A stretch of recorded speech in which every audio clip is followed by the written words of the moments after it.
E o livro que nós iremos iniciar hoje, como já disse, é um clássico da literatura universal.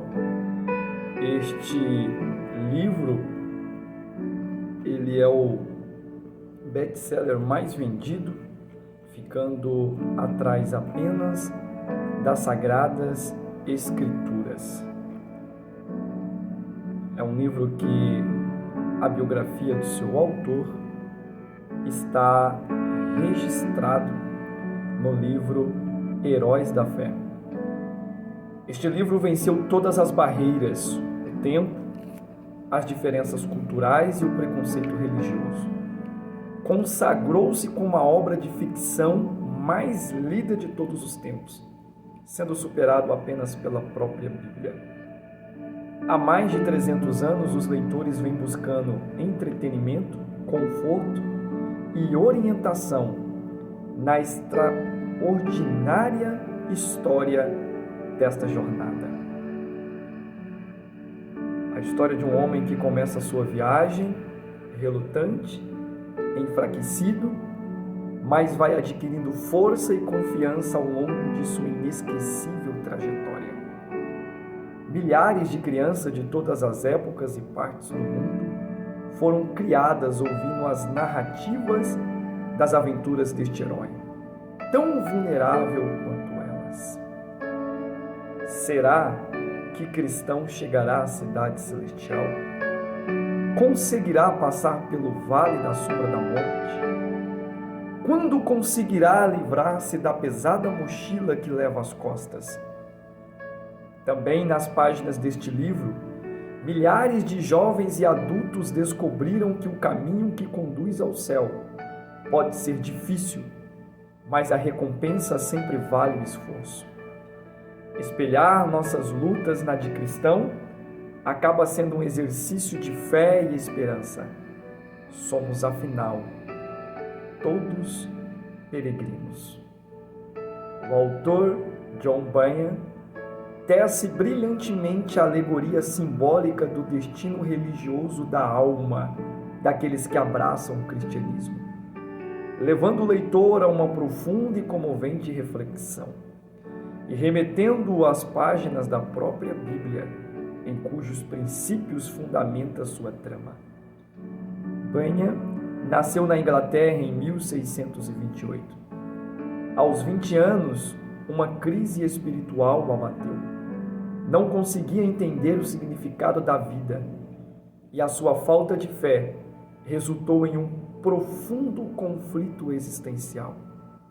Converteu-se finalmente ao cristianismo puro e simples e distanciou-se da religião oficial da Inglaterra, o anglicanismo. Associou-se a um grupo de evangélicos e tornou-se pastor. Porém, em 1660, rebelou-se contra a igreja oficial ao conduzir cultos sem autorização, sendo recolhido ao cárcere, onde permaneceu por 12 anos. Em 1675 foi preso novamente e durante esse segundo período de reclusão escreveu a maior parte de O Peregrino. O livro foi lançado em Londres e em 1678 tornou-se imediatamente um sucesso de vendas. Bem-vindos para esta jornada. Bem-vindos para mais uma leitura do nosso quadro Sala de Leitura, onde conheceremos a história do peregrino.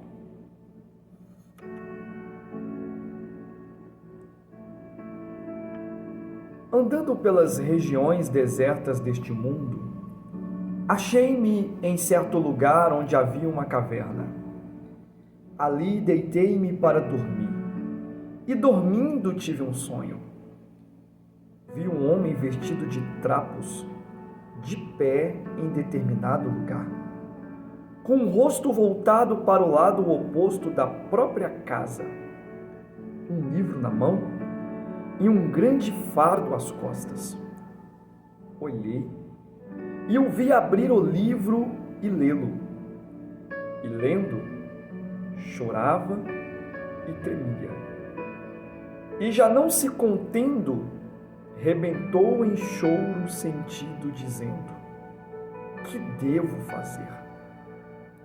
Nessa angústia, portanto, voltou para casa e se conteve o máximo que pôde, para que sua mulher e seus filhos não lhe percebessem o desconsolo. Mas não podia mais calar-se, pois seu tormento crescia. Assim, afinal revelou sua angústia à mulher e aos filhos, e começou a falar-lhes: minha querida esposa e filhos, disse ele, estou muito preocupado em virtude de um fardo que me pesa muito. Além disso, tenho uma informação segura de que nossa cidade será queimada com o fogo do céu, em cuja terrível destruição eu, você, minha esposa, e vocês, filhinhos amados, seremos destruídos, a não ser que haja uma maneira, que não vejo, de escapar, pela qual nos libertemos. A revelação deixou a mulher e os filhos surpresos e aflitos, não porque acreditasse que o que ele lhes dizia era verdade, mas porque achavam que alguma insensatez desvariada lhe confundia o pensamento. Aproximando-se a noite, portanto, e esperando que o sono pudesse acalmá-lo, mais do que depressa o fizeram dormir. Mas a noite para ele foi tão perturbadora quanto o dia. Assim, em vez de dormir, passou-a entre suspiro e lágrimas. Quando veio a manhã, quiseram saber como ele passara, e ele lhes disse que piorava cada vez mais. Também voltou a falar-lhes, mas eles começaram a mostrar-se endurecidos. Então cogitaram curar-lhe a insensatez por meio de um comportamento rude.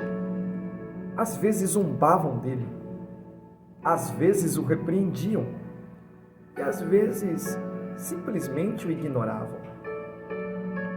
Por isso ele passou a isolar-se em seu quarto para orar e lamentar por eles, e também para condoer-se da própria angústia.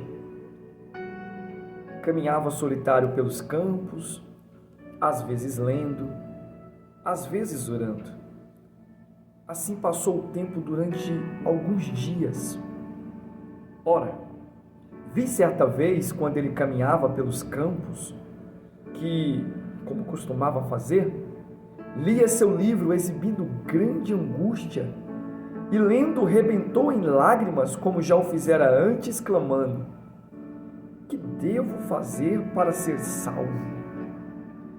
Vi também que ele olhava para um lado e para o outro, como se pretendesse correr, porém permanecia imóvel, pois, como percebi, não conseguia decidir que caminho tomar. Olhei, então, e vi um homem chamado Evangelista aproximar-se dele e perguntar-lhe: por que você está chorando? Senhor, percebo por este livro que tenho nas mãos que estou condenado a morrer e depois ir a julgamento. Não quero que a primeira coisa aconteça comigo agora, nem tampouco estou pronto para a segunda. Disse então o evangelista: por que não está disposto a morrer, se esta vida é afligida por tantos males? Porque temo que este fardo que trago às costas me enterre mais profundo que a sepultura, e que eu venha a cair na fogueira. E, Senhor, se não estou disposto a ir para a prisão, não estou disposto, tenho certeza, a enfrentar o juízo e depois a execução. Pensar nessas coisas me fazem chorar. Se é assim que você se sente, disse o evangelista, por que fica aí parado? Porque não sei para onde ir. Então, ele lhe deu um livro no qual estava escrito: fujam, da ira vindoura. O homem leu e, olhando para o evangelista, falou com muito cuidado: para onde devo fugir? Respondeu o evangelista, apontando o dedo para um campo bem vasto: vê lá longe aquela porta estreita? Não. Consegues ver lá longe aquela luz radiante? Acho que sim. Pois fixe o olhar nessa luz e suba direto até lá. Ao chegar, você verá a porta. Bata e lhe dirão o que deve fazer. O homem então começou a correr. Ora, nem havia se distanciado da porta de casa, quando sua mulher e seus filhos, percebendo, começaram a gritar-lhe que voltasse. Mas o homem tapou os ouvidos com os dedos e continuou correndo, berrando: vida, vida, vida eterna! Então não olhou para trás, mas continuou correndo para o centro da campina. Os vizinhos também vieram vê-lo correr. E enquanto corria, alguns escarnecia, outros ameaçavam, outros ainda gritavam-lhe que voltasse. Ora, entre esses, 2 decidiram trazê-los de volta à força. O nome de um deles era Obstinado e o outro se chamava Volúvel. A essa altura, contudo, o homem já estava a boa distância deles. Mas, mesmo assim, eles resolveram persegui-lo e em pouco tempo o alcançaram. E disse-lhes o homem: vizinhos, por que vieram atrás de mim? Para convencê-los a voltar conosco. Isso não é possível. Vocês moram na cidade da destruição, local onde também eu nasci. Percebo isso e lhes digo que, morrendo ali, mais cedo ou mais tarde vocês afundarão além da sepultura, até um lugar que queima com fogo e enxofre. Alegre-se, bons vizinhos, e acompanhe-me. O quê? Disse Obstinado. Deixar nossos amigos e nosso conforto para trás? Isso, disse Cristão, pois esse era o seu nome. Porque tudo isso que vocês abandonarão não é digno de se comparar nem com o mínimo daquilo que busco desfrutar. Se vocês vierem comigo e o alcançarem, desfrutarão também, assim como eu, pois lá onde vou há bastante e de sobra. Venham, comprovem as minhas palavras. Porém, Obstinado diz: que coisas são essas que você procura e pelas quais abandona o mundo todo? O cristão responde: eu busco uma herança que jamais poderá perecer, macular ou perder o seu valor. E ela está guardada no céu, em segurança, para ser distribuída no tempo devido àqueles que perseguirem com zelo. Leiam, se quiserem, no meu livro. Dane-se o seu livro. Vai voltar conosco ou não? Não, não vou, pois já pus a mão no arado. Obstinado então diz: não adianta, meu vizinho volúvel. Retornemos, pois, para casa sem ele. Há uma multidão desses tolos alucinados, e quando se convencem de uma fantasia, ficam mais sábios aos seus próprios olhos do que 7 homens que sabem expor a razão. Volúvel, porém, diz: não insulte. Sei que o que o bom cristão diz é verdade. As coisas que ele procura são melhores do que a nossa. O meu coração se inclina a acompanhar o meu vizinho. O quê? Há mais tolos então? Ouça-me e volte. Quem é que sabe aonde um homem tão mentalmente doente poderá levá-lo? Volte Volte e seja sábio. Cristão diz: acompanhe-me, vizinho volúvel. Além do que já lhe falei, há muito mais glórias a alcançar. Se você não crê em mim, leia então este livro. E pela verdade do que está expresso aqui, veja que tudo está confirmado pelo sangue de seu autor. Ora, vizinho obstinado, diz volúvel, estou prestes a tomar uma decisão. Pretendo seguir com este homem e arriscar com ele a minha sorte. Mas, bom companheiro, você acaso sabe o caminho até este lugar almejado? Cristão responde: sou guiado por um homem chamado Evangelista. Ele nos conduzirá até uma pequena porta que está adiante de nós. Lá receberemos instruções acerca do caminho. Vamos então, bom vizinho, partamos agora. E partiram os dois. Obstinado diz: quanto a mim, vou voltar para casa.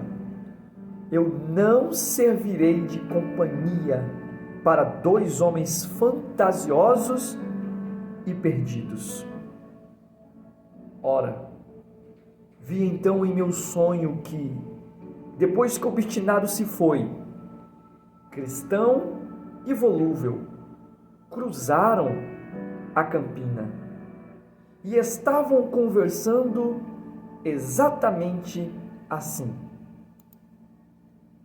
E se você quer saber qual é o diálogo de Cristão e volúvel enquanto cruzam a campina, eu te convido a continuar ligado conosco no Panorama 107.